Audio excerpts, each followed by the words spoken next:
Hi guys, I miss you. What we're going to do today is start building an Adirondack chair. We can pan over and show the chair a little bit. This one kind of is in the last stages of being complete. I'll finish it up, do the arc on the back and finish the arms, and then you'll have a better idea what it looks like.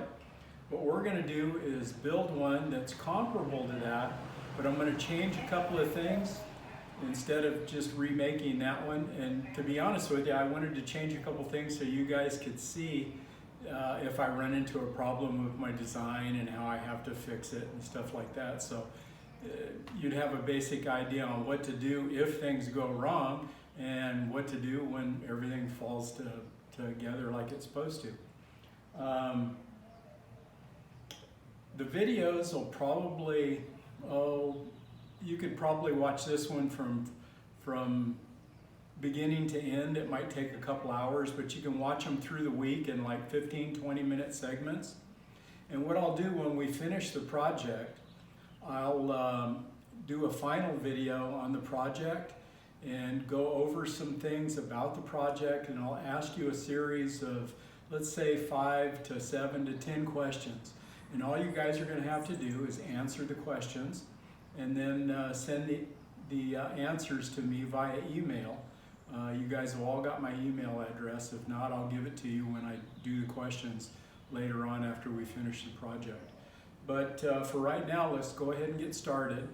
If you look on the Adirondack chair that we have here, and I'm going to take these arms off because I don't have them attached yet. And I still need to cut their shape to them. But this one, if you notice the bottom here, that's a 22.5 degree angle. And how long you make that angle determines how tall the front of the chair is.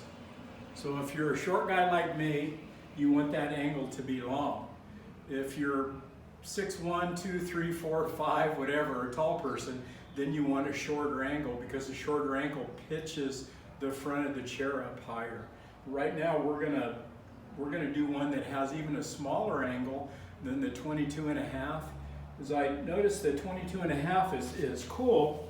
You slide down in it, you know, it's pretty comfortable, and it just kind of cradles you in the back, but it's a little bit more difficult for a fat guy to get out of. So I think I'm going to make one that's just got a 15 degree angle. It won't have such an angle on the seat, and it'll probably be easier to get in and out of.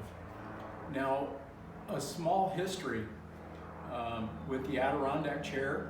There was a guy named Thomas Lee, and I think it was about 1903.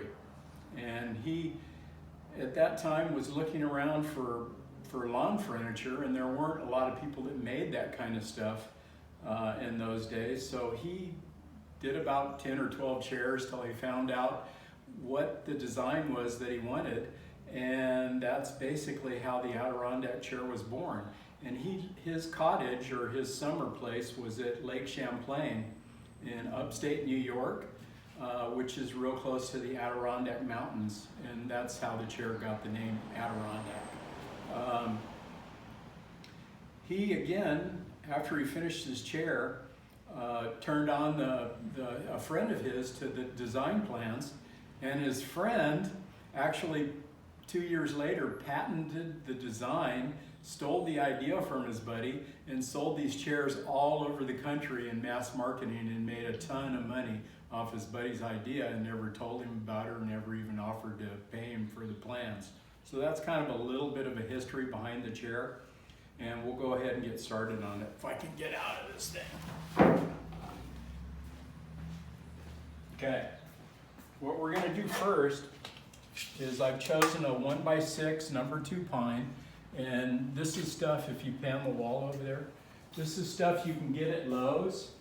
And what I tried to do with this project is make it so it can be done out of just common wood that you buy at the store. You don't have to have the table saw and all the stuff that I have in the normal shop at school. So you can do it with just basically a chop saw, which was probably the easiest thing to do. But really, if you wanted to, you could do it with even more primitive tools, hand saws, a jigsaw or even a circular saw. It just depends on how accurate you are with those things. But I'm going to use the chop saw. And these pieces that I have here are all about 6 feet long. So I decided that on my next chair, I'm going to try and accommodate the economy of the wood a little bit better than I did this one. When I made this one, I made the stringers, which is the bottom angled piece. And after I made that, I saved the piece from that and used it to make the arms. But right now, I'm just going to take one piece of wood that I've selected. You can select the stuff at Lowe's or wherever you shop, Home Depot, wherever. And always make sure you pick out stuff that looks good, guys. You got to have stuff with as few knots. That's a little circular pattern that you see. That's where branches were growing out of the tree. So try to pick out the cleanest, nicest pieces that you can find. Now, like I say, to accommodate the length of the wood, I'm going to make these things 35 7/8 of an inch long. I'll go ahead and make a cut real quick. Oh, might help if I plug the thing in, huh? This is usually where I say, hey, can you turn on breaker number 8 in box A if we're in class? But since we're not, I'll do it myself. Okay. You guys can probably tell I'm new to the video scene. I've got my kid doing the filming.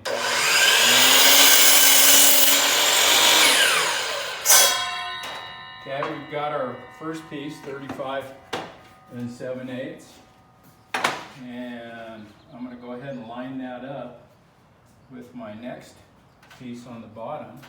Line it up with the blade on my saw. Make the cut. And the only reason I do it that way is it just, I have one the right size already. What's the use of measuring another one and going to all that? If I just lay it on the top, hold it securely, then I've got two the exact size that I want. Now, this one I haven't made before, guys. So I may have to do in between a little thinking to decide just how I want this thing to go.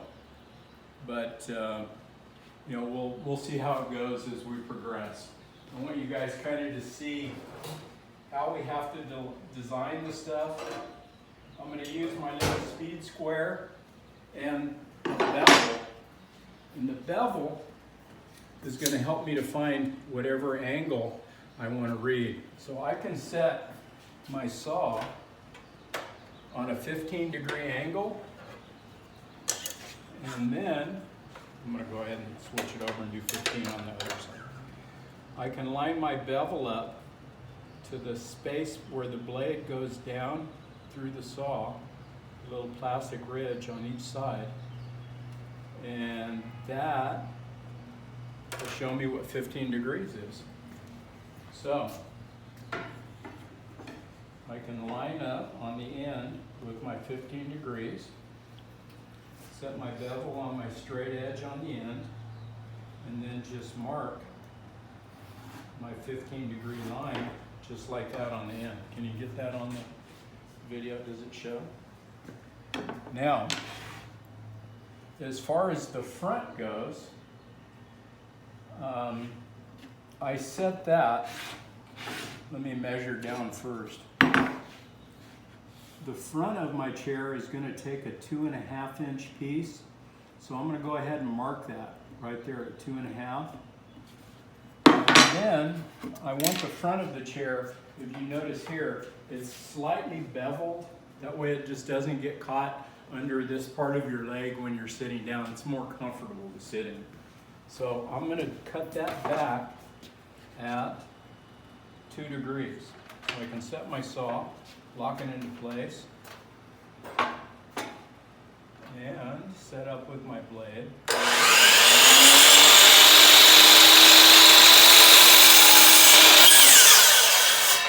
And cut it back at 2 degrees. Now, from that center mark that I made, I'm going to angle my chair down from that. So the front of the chair basically is going like this, and then tapers in like that, which you can see kind of on the front of the chair. And the taper on the bottom is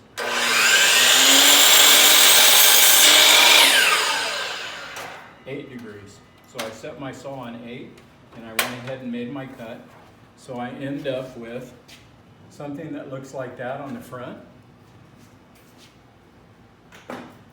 Now for my 15-degree angle, I'll set my saw on 15.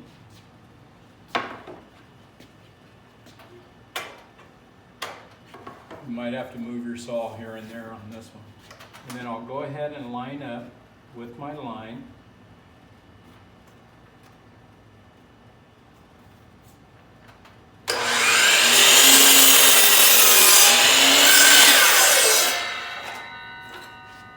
The line hits pretty good. So I've got my 15-degree angle. Now, that 15-degree angle determines the height of the front of the chair. And that looks, excuse me.